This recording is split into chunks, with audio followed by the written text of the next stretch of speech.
तो हमने अभी तक मिरर के सारे रे डायग्राम देख लिए हैं, लेंस के सारे रे डायग्राम देख लिए हैं, रिफ्लेक्शन क्या होता है, रिफ्रैक्शन क्या होता है, ये सब हम लोगों ने देख लिया है। ठीक है, और काफी शॉर्ट में देखा है कि ज्यादा नहीं, मतलब जो एकदम पॉइंट टू पॉइंट चीजें हैं वही हमने केवल अभी तक देखी है। ठीक है, तो उसी सीरीज में आज हम जो देखने जा रहे हैं रिफ्रैक्टिव इंडेक्स। तो सबसे पहले तो ये रिफ्रैक्टिव इंडेक्स होता क्या है। कई लोग कई सारी चीजें बताएंगे, ये होता है बेंडिंग ऑफ लाइट होता है, ऐसा होता है वैसा होता है।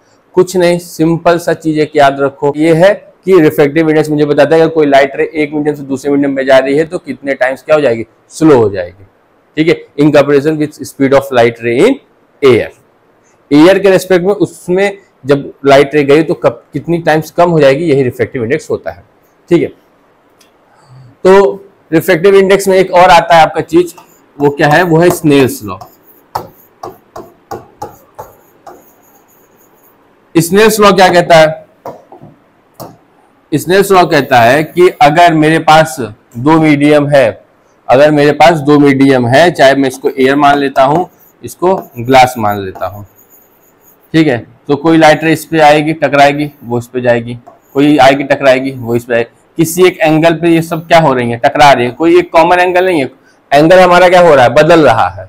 ठीक है, तो अगर मैं sine i upon sine r लूंगा तो उसकी वैल्यू हमेशा एक कांस्टेंट वैल्यू आएगी। ठीक है, जिसको हम डिनोट करते हैं किससे, एन से। ठीक है, चाहे लाइट रे इतने एंगल पे गिर के ऐसे जाए, चाहे ऐसे गिर के ऐसे जाए, किसी भी एंगल पे लाइट रे गिर रही है और जा रही है, तो अगर उसका मैं साइन आई और साइन आर लूंगा तो हमेशा मुझे जो लास्ट में जो वैल्यू मिलेगी वो हमेशा मुझे कांस्टेंट मिलेगी। चाहे साइन 60 हो, चाहे साइन 30 हो, चाहे कुछ भी हो, अगर मैं उसका साइन आई और अपॉन साइन आर निकाल रहा हूं तो हमेशा मुझे कैसी वैल्यू मिलेगी, एक कांस्टेंट वैल्यू ही मिलेगी। यही मेरा स्नेल्स लॉ कहता है। रिफ्रैक्टिव इंडेक्स को हम लोग डिनोट कैसे करते हैं वो देख लेते हैं। जैसे सपोज करो मेरे पास दो मीडियम है। ठीक है, एक मीडियम है मेरा एयर, एक मीडियम है मेरा ग्लास। ठीक है, इसको मैं सेकंड मीडियम मान लेता हूं, इसको मैं फर्स्ट मीडियम मान लेता हूं। तो इसको लिखते कैसे वो देखते हैं। तो इसको हम लिखेंगे n इज इक्वल टू 2 1। अब ये क्या है, n रिफ्रैक्टिव इंडेक्स है, तो refractive index of second medium, refractive index of second medium with respect to first medium. अब यहां with respect to first medium जब मैं कह रहा हूं तो मैं सेकंड मीडियम किसी से कंपेयर करूंगा ना, तो मैं कंपेयर किससे कर रहा हूं, फर्स्ट मीडियम से। क्लियर है, इस तरह से लिखेंगे। अब ग्लास है फर्स्ट मीडियम और वाटर है सेकंड मीडियम, तो इसको मैं कैसे लिख देता हूं, refractive index of water with respect to glass. ये मेरा सेकंड मीडियम है ना। अगर मेरा वाटर फर्स्ट मीडियम होता और ये मेरा सेकंड मीडियम होता, हम कैसे लिखते, refractive index of glass with respect to water. ठीक है, ऐसे भी लिख सकते हैं। इसको एक करने का तरीका और भी है, वो देख लो। तो तुमको उसने दे दिया है refractive index of glass with respect to water और तुमसे पूछा है refractive index of water with respect to glass, तो क्या लिखोगे, refractive index of water with respect to glass is equal to 1 upon reciprocal of glass with respect to water. बस इसी का क्या निकाल देना है, रेसिप्रोकल निकाल देना है, आपका ये वैल्यू निकल जाएगी और कुछ नहीं करना है। इसमें कंफ्यूज मत होना, एग्जाम में ये जानबूझ के ऐसा क्वेश्चन देते हैं, तो आपको उसने आपको जो भी वैल्यू उसकी दी होगी उसी का आप क्या कर दीजिएगा, रेसिप्रोकल दे दीजिएगा। एक एग्जांपल करके देखिए, क्वेश्चन में दिया है refractive index of air with respect to water 1.33 और उसने पूछा बताओ refractive index of water with respect to air क्या होगा। ठीक है, उसने दिया है refractive index of air with respect to water is this, तो refractive index of water with respect to air कितना होगा, कुछ नहीं करना है, तो NWA is equal to 1 upon 1.33। इसको सॉल्व करेंगे तो आंसर आएगा 0.75। यही रिफ्रैक्टिव इंडेक्स ऑफ किसका है, water with respect to air का। क्लियर है, आई होप ये समझ में आया होगा, कुछ भी नहीं करना होता है। ठीक, अब रिफ्रैक्टिव इंडेक्स होता है जब कोई लाइट रे एक रेयर मीडियम से एक डेंसर मीडियम में जाती है तो वो अपने ओरिजिनल पाथ से थोड़ा सा क्या होती है, बेंड हो जाती है। ठीक है, जब भी कोई एक रे रेयर से डेंसर जाती है तो अपने ओरिजिनल पाथ से क्या हो जाती है, हल्की सी बेंड हो जाती है। क्लियर, इसी को हम क्या कहते हैं, डेंसर मीडियम और रेयर मीडियम। अब डेंसर मीडियम क्या है, सपोज करो कोई एक चीज है जो जिसके अंदर बहुत सारे पार्टिकल से वो चीज बनी हुई है, ऐसे ग्लास है, ग्लास के अंदर ज्यादा पार्टिकल से वो बना होगा एयर के मुकाबले, तो वहां पार्टिकल्स कम है, तो एयर में जो स्पीड होगी लाइट को बहुत तेज होगी, पर जब उस लाइट को इस ग्लास में आना पड़ेगा तो यहाँ पार्टिकल्स बहुत सारे आ जाएंगे ना, तो इसको इसकी स्पीड क्या कर देगा, हल्की कर देगा, तो ये अपने पास से हल्का सा क्या हो जाएगा, डेविएट हो जाएगा। फिर जब ये वाटर से एयर में जाएगा तो ज्यादा रेयर मीडियम आएगा, तो इसकी स्पीड क्या होगी, फिर फास्ट हो जाएगी। तो जब भी लाइट किसी डेंसर मीडियम में जाती है तो उसकी स्पीड क्या हो जाती है, कम हो जाती है। कोई भी लाइट रे अगर रेयर से डेंसर जा रही है तो उसकी स्पीड क्या हो जाएगी, कम हो जाएगी। ये बात आप नोट कर लीजिएगा, क्लियर। तो ये होता है रेयर मीडियम और डेंसर मीडियम। अब जैसे उसने आपको दिया है reflective index of second with respect to first. अब स्पीड ऑफ लाइट को अगर आपको लिखना है, आपको क्या लिखना है, स्पीड ऑफ लाइट को लिखना है, तो सबसे पहले ऊपर आप v1 लिखोगे और नीचे आप क्या लिखोगे, v2 लिखोगे। Speed of light of first medium, speed of light of second medium. Reflective index अगर आपने n2 अपॉन n1 लिखा है तो स्पीड ऑफ लाइट आप क्या लिखेंगे, v1 अपॉन v2 लिखेंगे, जस्ट उसका अपोजिट, बस इतना याद रखिएगा। अगर आपने reflective index n1 upon n2 लिखा है तो आप उसका स्पीड क्या लिखोगे, v2 अपॉन v1, ठीक है। इनवर्स कंडीशन होता है, वो कैसे आता है, वो आप जब सॉल्व करोगे तो आपको समझ में आएगा। जैसे कि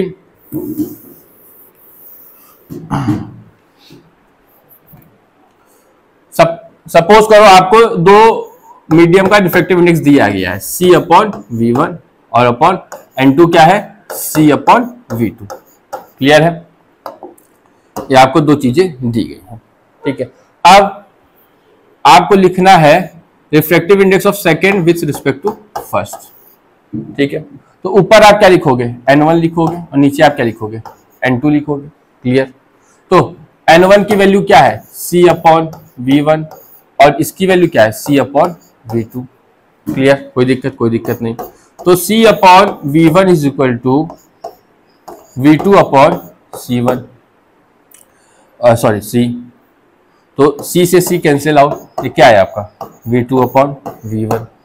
तो जब मैं reflective index of second medium with first लिख रहा हूं तो क्या आ रहा है, v2 अपॉन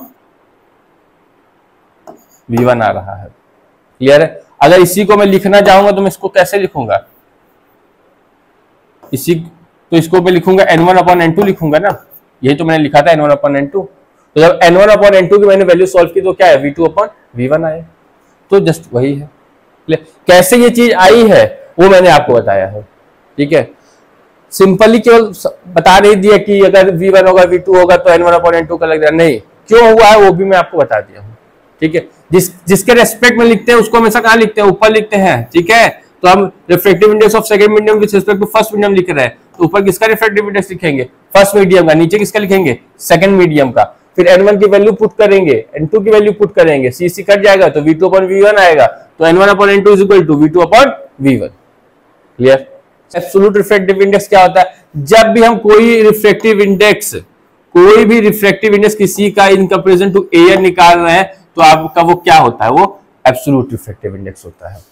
और किसी का भी reflective index with comparison of air या वैक्यूम निकाल रहे हैं तो आपको वो किस में आता है, एब्सोल्यूट रिफ्लेक्टिव इंडेक्स में आता है, ठीक है। कभी कभी आपको केवल reflective index of water, reflective index of honey, reflective index of diamond दिया रहता है, तो अगर वो केवल इतना दिया है तो इसका मतलब आप समझिए वो कंपेयर किससे किया है, एयर या वैक्यूम से किया है, तो ये वो दे रहा है। तो ये आपको नोट करके चलना है, वो केवल reflective index of water, diamond, ये सब कुछ दिया है तो इसका मतलब वो एब्सोल्यूट रिफ्लेक्टिव इंडेक्स की बात कर रहा है। इसका मतलब उसने उस रिफ्लेक्टिव इंडेक्स को किससे निकाला है, एयर कंपैरिजन से निकाला है, क्लियर है।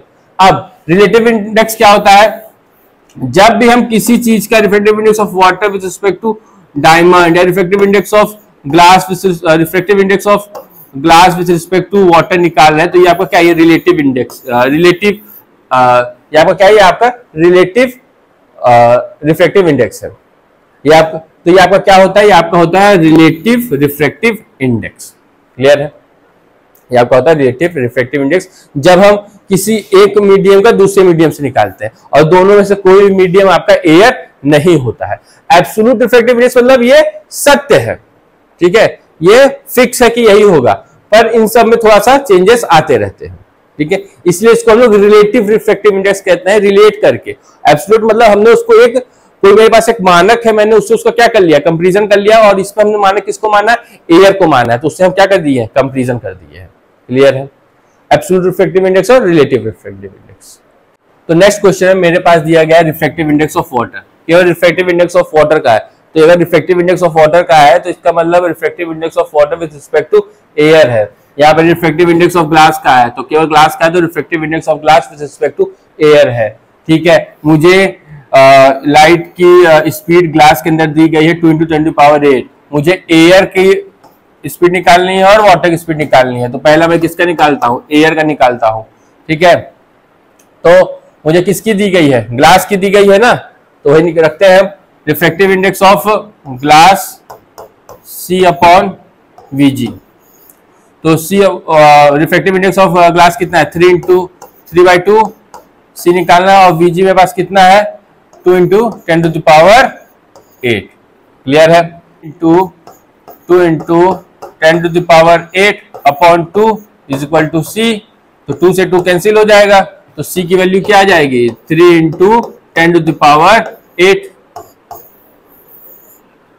ठीक है, तो speed of light in air हमको मिल गया 3 × 10⁸। ठीक है, अब सेकंड निकालते हैं।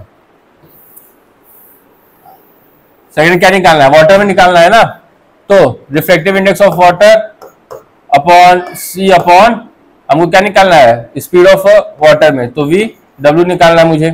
तो NW मुझे कितना दिया गया है, 4/3। C की वैल्यू क्या है, 3 × 10⁸। मुझे क्या निकालना है, VW निकालना है, तो VW = 3 × 10⁸/4। तो क्या आ जाएगा, 9/4 × 10⁸। ठीक है, इसको जब इसको मैं सॉल्व करूंगा तो ये समथिंग आएगा मेरा 2.25 × 10⁸ आएगा 10⁸8 मीटर/सेकेंड। तो ये मेरी स्पीड है 2.25 × 10⁸ लाइट की, किसके अंदर, वाटर के अंदर। क्लियर है, चलिए एक और न्यूमेरिकल देखते हैं। तो मुझे मेरे पास 3 मीडियम है, ठीक है, A, B और C। तो refractive index of A with respect to B कितना है, 2/3। Refractive index of B with respect to कितना है, 4/C। मुझे पूछा गया है refractive index of C with respect to A। Clear है, तो हम इसको करते हैं। तो refractive index of AB into refractive index of BC into refractive index of CA = 1। Clear है, कोई डाउट यहां तक, चलिए। तो रिफ्रैक्टिव इंडेक्स ऑफ AB कितना दिया गया है, 2/3। रिफ्रैक्टिव ऑफ BC कितना दिया गया, 4/3। तो रिफ्रैक्टिव इंडेक्स ऑफ CA हमसे पूछा है, ठीक है। तो क्या हो जाएगा, 4 × 2 = 8, 8/9, 8/9 NCA = 1। तो NCA कितना हो जाएगा, 9/8।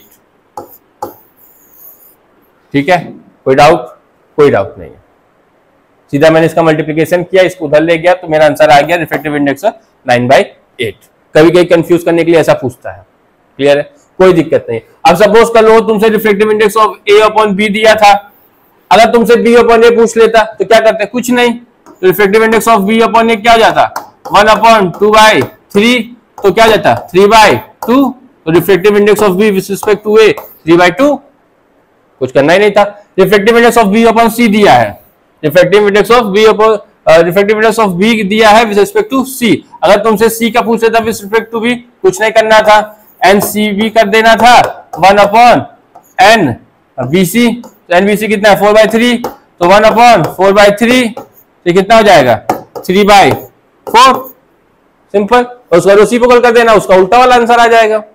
तो कुछ नहीं करना है, घबराना बिल्कुल नहीं है कि चलो refractive index of air with respect to glass दी, अगर उसने तुमको refractive index of water with respect to glass दिया है, refractive index of water with respect to glass और glass with respect to water पूछ लिया, तो उसका 1/W कर देना, N कर देना, आंसर आ जाएगा तुम्हारा। ठीक है, रिफ्रैक्टिव इंडेक्स समझ में आया। रिफ्रैक्टिव इंडेक्स कुछ नहीं होता, बस मुझे बताता है कि स्पीड ऑफ लाइट उस मीडियम में कैसी होगी with respect to that medium. और क्या बताता है, bending of light ray. Bending of light ray कितना वो लाइट बेंड हुआ जब वो रेयर से डेंसर जा रहा है, रेयर से डेंसर जाता है रेरर से डेंसर जाता है तो नॉर्मल की तरफ झुक जाता है, और जब डेंसर से रेरर जाता है तो वो नॉर्मल से दूर हो जाता है, अवे हो जाता है नॉर्मल से, ठीक है, और ये पास आ जाता है नॉर्मल के। क्लियर, सिंपल चीज है, कोई दिक्कत नहीं है। ओके।